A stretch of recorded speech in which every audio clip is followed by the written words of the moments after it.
monde. Alors, je vous propose juste une petite vidéo sur le mouvement du push-up. Le mouvement du push-up, on le commence normalement debout. On va enrouler la colonne vertébrale pour venir faire au sol un mouvement qu'on appelle donc push-up, c'est-à-dire les pompes. Mais ce mouvement de push-up, on va en profiter comme on a le temps de faire un éducatif pour bien comprendre comment le faire au sol. On va d'abord, je vais vous demander de le faire comme moi, de vous entraîner contre le mur. Donc, imaginez qu'au lieu de le faire au mur, vous soyez au sol. Après, vous essaierez de le faire au sol. Donc, d'abord contre le mur. C'est simple, on est debout. On va avoir les pieds toujours largeur bassin, d'accord? On va bien placer la position neutre de son bassin, pas cambré, donc on fait nos bascules. Ok, on place notre centrage, on avale bien le ventre. On place nos 5 référentiels, donc avec la respiration thoracique pour pouvoir garder le ventre bien rentré, comme ceci. Pas à moitié. Hein. Placez la respiration dans les côtes. Baissez les épaules, donc vous pouvez faire ce mouvement-là. Je vous montre de profil. On fait nos 5 référentiels debout. Hein. On souffle. On fait bien glisser nos omoplates dans les poches arrière du pantalon. Donc on garde nos épaules loin des oreilles et on allonge la nuque.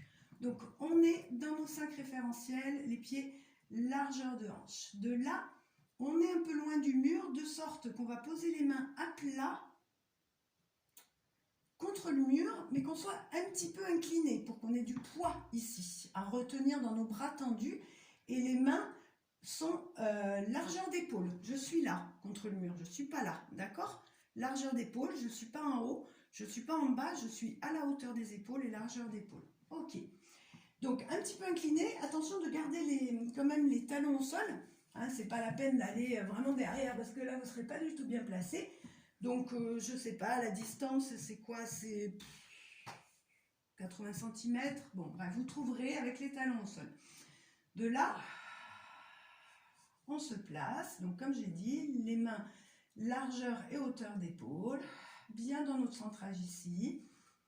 On souffle, on prend le temps de bien étirer sa colonne vertébrale vers le haut, bien allonger la nuque, le regard droit devant, attention de ne pas être là, ni être là, ici.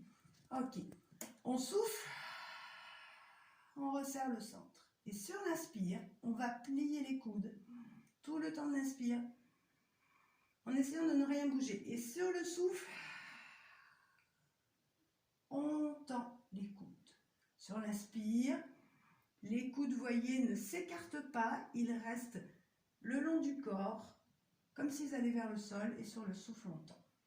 L'idée de faire, quand on fait ce push-up, c'est de conserver, comme tous les mouvements de force, notre placement dans nos 5 référentiels, et ne pas venir faire ça, et quand je pousse, tac, voilà, je monte les épaules, je cambre, je m'aide. C'est un mouvement en fait qui permet de travailler spécifiquement les muscles triceps quand on a les mains largeur d'épaule, d'accord? Donc vous allez voir, c'est pas très dur, mais vous allez vraiment essayer de faire en sorte que votre dos, vos omoplates restent tels que vous les avez placés en neutre. C'est-à-dire que quand on va plier les coudes, les omoplates ne doivent pas se pincer ou s'arrondir, les épaules pas monter. Donc, je vais vous montrer de dos.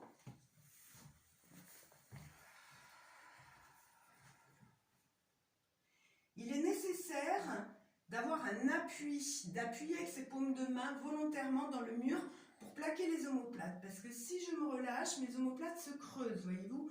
Donc, par contre, si je pousse mes mains dans le mur, je vais pouvoir bien plaquer mes omoplates dans le dos. Je souffle, je resserre le centre, je grandis dans ma colonne. Et sur l'inspire, les coudes le long du corps, je plie. Sur le souffle, je tends. C'est pas très difficile, mais justement, ça va vous permettre de bien contrôler que rien ne bouge dans votre placement du buste, du coccyx jusqu'au sommet du crâne. En faisant bien attention à ne pas resserrer les omoplates, à ne pas monter les épaules, à rester bien dans vos 5 référentiels. Et alors là, vous ressentirez, même si c'est moins dur qu'au sol, vous ressentirez vraiment le travail uniquement, c'est uniquement les muscles triceps qui permettent de tendre les bras et pas de compenser avec le bassin ou les épaules. La même chose, donc vous pouvez faire inspire, je plie, souffle, je tends, 5, 6 répétitions, 7, n'en faites pas 50. Et ensuite, vous allez faire la même chose, mais en plaçant les mains contre le mur, mais plus large que les épaules. D'accord? Donc, même placement.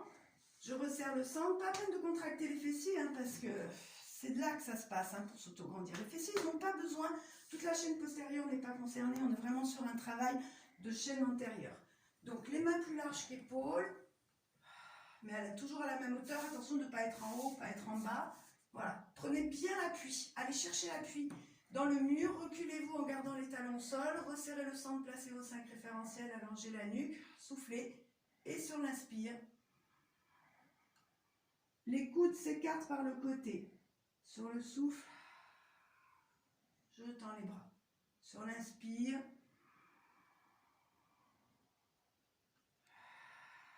toujours en essayant d'appliquer le principe de fluidité, ne pas faire et ensuite ça, faire tout le contrôle, tout le temps de l'inspire pour plier les coudes, tout le temps du souffle pour tendre les coudes. C'est assez fin, c'est-à-dire que ça demande beaucoup de précision, donc on est toujours, vous voyez, on retrouve le principe de précision. Si on essaie de le faire précisément, correctement, bien placé sur le rythme de la respiration, en essayant de contrôler qu'il n'y a rien qui bouge dans le buste, vous allez voir que ça demande pas mal de concentration. Autre principe Pilates qu'on a vu, essayer de la fluidité, de ne pas brusquer le mouvement, de ne pas faire très rapide ou très lent, enfin voilà, le même temps pour inspirer, le même temps pour souffler. Ensuite, quand vous aurez, donc ça c'est vraiment l'éducatif à faire au mur, 5-6 répétitions, un peu moins, un peu plus selon vos capacités. Et ensuite, vous pouvez faire le push-up en entier. Et uniquement, donc pour essayer de mettre en application ce que vous avez peut-être pu ressentir dans la nécessité de bien travailler uniquement sur les triceps. Ce que j'ai oublié de vous dire, c'est que quand on travaille les mains plus larges que les épaules, c'est quoi qui travaille comme muscle pour tendre les bras? C'est les pectoraux. D'accord? Et quand on est là, c'est les triceps.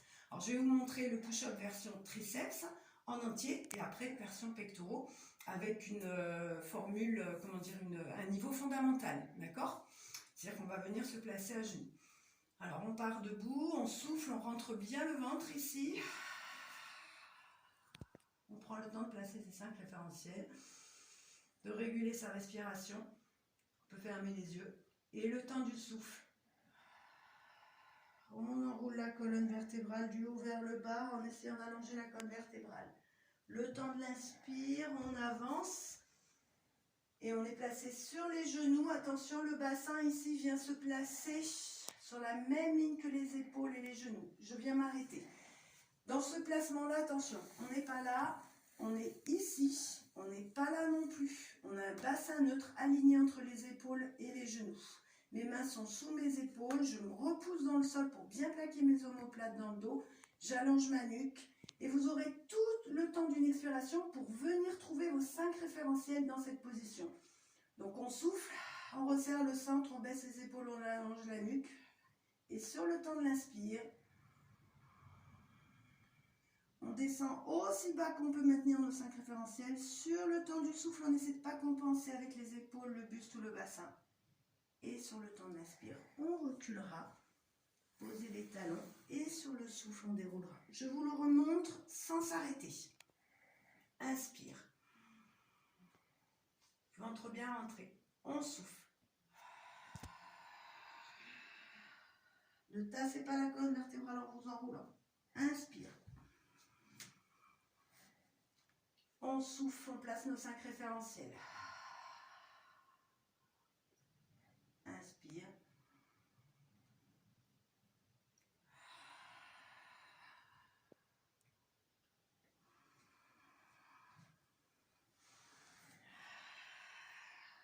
Une dernière fois, sans parler, en essayant d'amener plus de fluidité.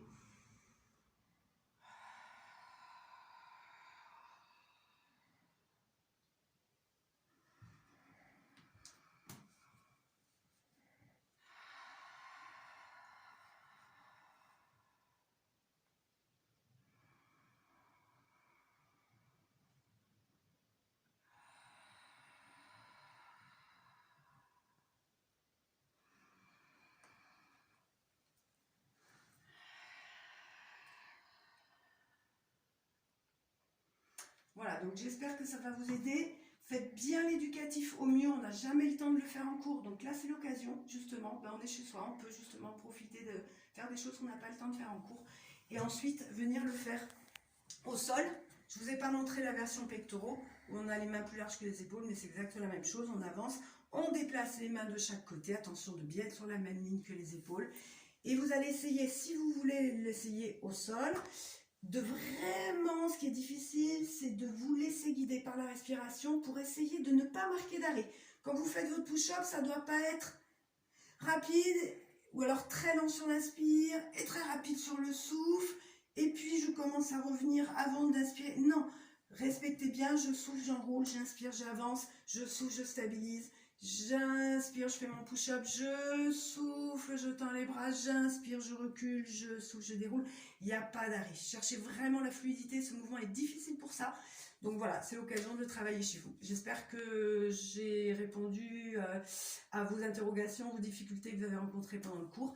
Revoyez la vidéo, essayez de bien prendre le temps, travaillez peut-être avec une glace aussi pour voir votre placement sur le côté, là quand on est on est sur les genoux, que le bassin il n'est pas là-haut, qu'il est en neutre. Prenez bien le temps de ressentir, d'essayer de trouver les choses.